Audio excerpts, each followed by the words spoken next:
I'm Emily Hart, and this is a special update on Colombia's national protests for Colombia Calling for the week of May 17, 2021.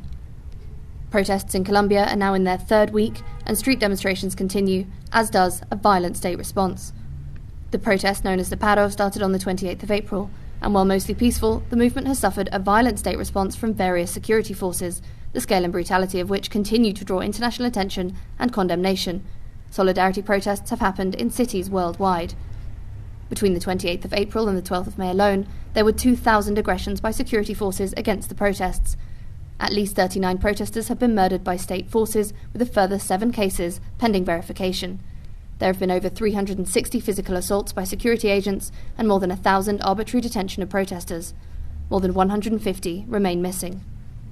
30 protesters have now suffered serious eye injuries as a result of police use of riot control weaponry like tear gas and rubber bullets, which have been illegally fired into the faces of protesters. In focus in the last week has been sexual violence. There have been 16 incidents of sexual violence reported against protesters. This week, one 17-year-old protester in the city of Popayan was arrested and sexually assaulted by police in custody. She took her own life hours after her release from detention. Initially, the police labelled the allegations as false news, then later withdrew 4 officers for an investigation, which is now in process.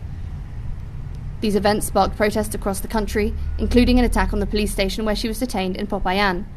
The government sent in police and riot control force ESMAD to control protests in the city.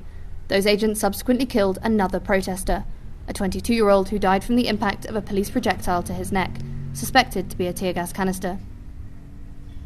NGO Temblores has counted 442 violent responses to peaceful protests and has recorded the presence of unmarked agents without uniforms acting against demonstrations, as well as attacks with firearms on protests by armed citizens and armed groups. So far, only 5 policemen have been suspended for failure to comply with protocols for intervening in protests. The protests are taking place in the context of a third peak of COVID-19 in Colombia and an economic crisis caused by the pandemic. The demonstrations were sparked by a tax reform bill, an attempt to raise funds for public spending, but which, in practice, would have increased hardship for Colombia's worst off. Within the first week of the protest, the tax reform was withdrawn and the responsible minister resigned, but protests continued.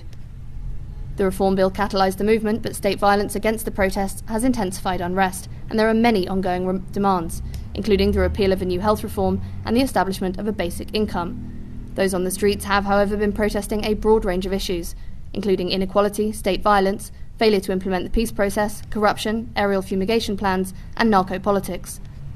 The National Strike Committee and the government have now agreed to negotiations, and a meeting will be held this afternoon to discuss demands, which include immediate action to stop violence against the protest, withdrawal of the ESMAD riot police and the army from the management of the protests, and that the police refrain from using weapons and from making indiscriminate arrests. Additionally, the protesters want the president to create a special prosecution unit to investigate the thousands of human rights violations allegedly committed during protests. Though negotiations are being held with the National Strike Committee, many on the streets do not acknowledge the body as representative of the protests, many of which have been independent. In particular, the indigenous Minga protest has rejected the committee's negotiations with the government.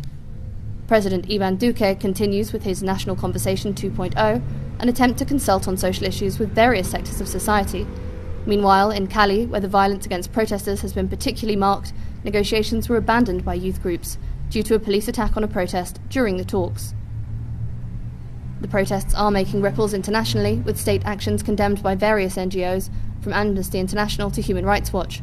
The Inter-American Commission on Human Rights, a body of the Organization of American States, has also requested a visit to Colombia, having received hundreds of requests to investigate allegations of human rights violations committed by security forces. Meanwhile, 50 US congressmen have requested that conditions be put on future aid to Colombia. Led by Democrat Jim McGovern, they expressed deep concern about the political and human rights situation in Colombia. They are calling on President Joe Biden to denounce the violence and suspend US assistance to the Colombian police until improvements are noted in the use of force and judicial accountability. They are also calling for an end to US cooperation with the ESMAD riot police, as well as the freezing of the sale of arms, equipment and training to that squad. While negotiations continue, there is another mass mobilization scheduled for Wednesday, 19th of May.